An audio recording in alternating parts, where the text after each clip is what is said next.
My name is Daron Devillez, and I am your Master of Ceremonies for today's event. Welcome, everyone.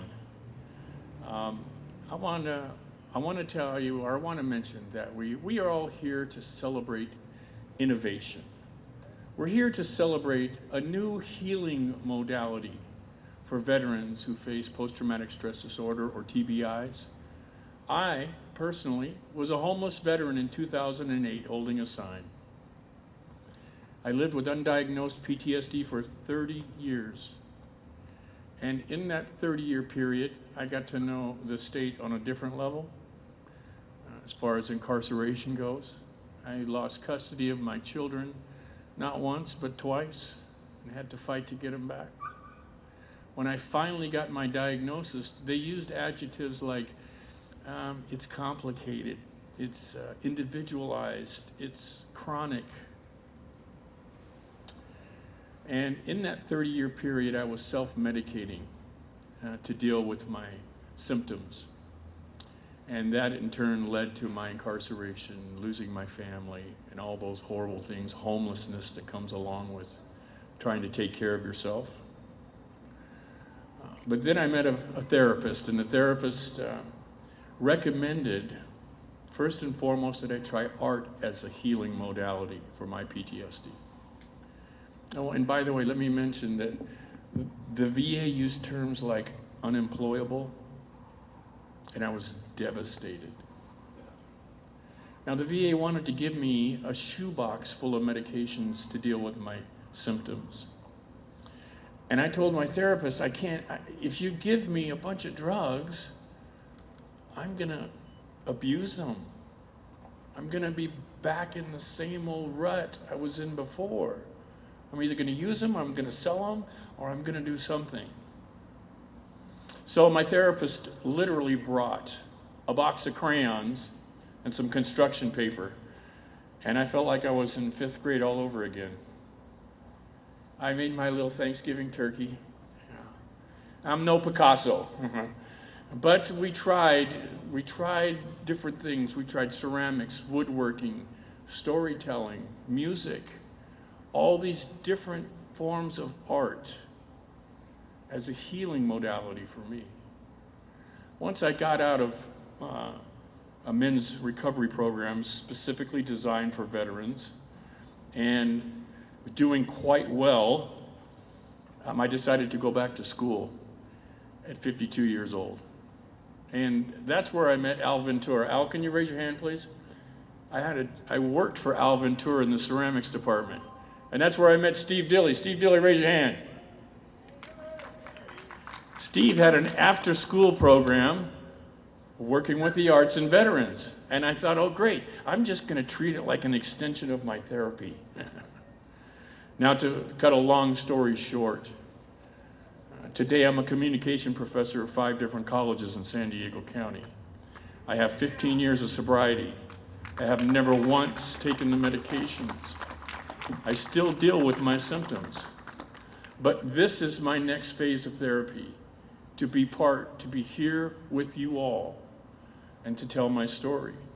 I invite you all to walk through, see all the art, and notice it's the beginning of someone's story. That's what it was like for me. I kept silent for so many years until I finally learned by creating, I could tell my story. But don't take my word for it. We have a very special guest, a professional in the field of art therapy, Miss Jill Brenegan. Jill, can you come up to the stage and say a few words? All right, so I'm Jill Brenegan, and I'm an art therapist that works at Vetart, and I'm going to give you a little bit about my background and how I got to this place. But before I do, I just want to mention that this happens to be the first ever Art Therapy Week of Civic Engagement, which commemorates the contributions of art therapists in the state of California. This resolution was passed right here by our California state legislators. So how awesome that we're doing this right here during this week. 20 years ago, while living in New York City, I was working a corporate job. My husband and I were enjoying a leisurely walk to work on a beautiful fall morning. That morning was September 11th, 2001. While watching the horror of 9/11 unfold in real time, I was traumatized but also moved to pivot my life in a different direction. It was clear that the situation would call upon our servicemen and women to defend our nation over the next several years.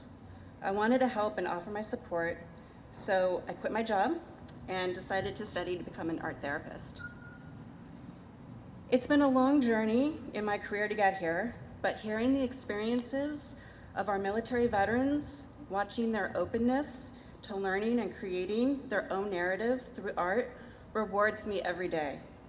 At Vetart, I facilitate a safe space for self-expression, as well as helping create a new sense of community among our veterans. Through history, we've used imagery before we had words or language.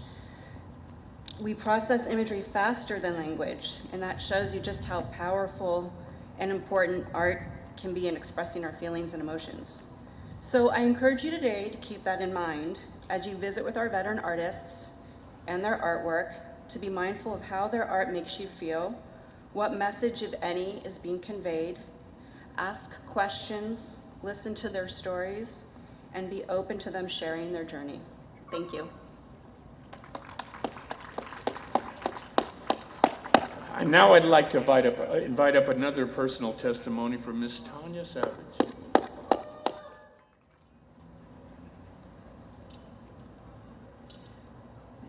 Good morning. Thank you for allowing me the opportunity to share my story. My name is Tonya Savice, and I'm a 10-and-a-half-year Air Force veteran. I struggle with military sexual trauma, PTSD, anxiety, and chronic pain. Unfortunately, I suffered in silence with chronic pain because I was told my pain wasn't valuable.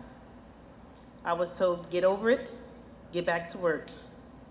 I was told it was all in my head. I was told my PTSD was just anxiety and that I would be okay. I suffered in silence behind the mask for decades because I thought I didn't have a voice. Well, I no longer have to suffer in silence, and you're going to hear my voice, and you're going to hear it loud. For decades, I took prescription pills because that's what the VA said I had to do. That's what the military said I had to do. And that didn't help. So I took alcohol with the pills. Thank God my season wasn't up. I attempted suicide twice, and that didn't do it. That's because I had a story to tell. So I got involved in art. I had to find a way to not just exist, but to live. Unfortunately, when you use other things, all you're really doing is just masking the pain, because the pain is still there. I'm in pain right now, but I have a choice. I can control my journey. I can control my path. Not the pills, not the drugs. But with art, it helps me take out what's really in my heart and process it in my head. And then I get to express it with my hands. Whether it's with ceramics, whether it's painting, whether it's my leather work, or whether it's my storytelling, I get to choose. Healing is a journey. You have to decide and make the choice that you want to live and not just exist. When COVID happened, that shut me down again. How can you tell someone with PTSD who already isolates to stay inside? But thank you to Steve Dilly. Where you at, Steve? And the Veterans Art Project. He made sure we had packages to take home, to create, and to work on our art. And when it was safe, he opened up the studio for us so we can get out of isolation. Isolation is the worst place you can have somebody be that is struggling with PTSD. So I'm here to tell you to take a walk around and listen to the stories. Really listen to the stories behind the art. And when someone is wearing a smile, ask them, are they really okay? Because sometimes it's just a mask, because they were told that it's okay. We don't have to suffer in silence anymore. We have a community of veterans. We have a community out there that wants to embrace us and love us where we're at. The Veterans Art Project also helped me start my nonprofit, Spread Love Through Arts, where I'm encouraging and supporting other women and other veterans that they no longer have to suffer in silence alone, that we are a community. So I implore you, reach out. When you see that someone is sad, just ask them. Sometimes it's just a smile. You don't have to know the whole story, but just love. A universal language is love. We all need love. We all want love. Just love on each other. Thank you for letting me share.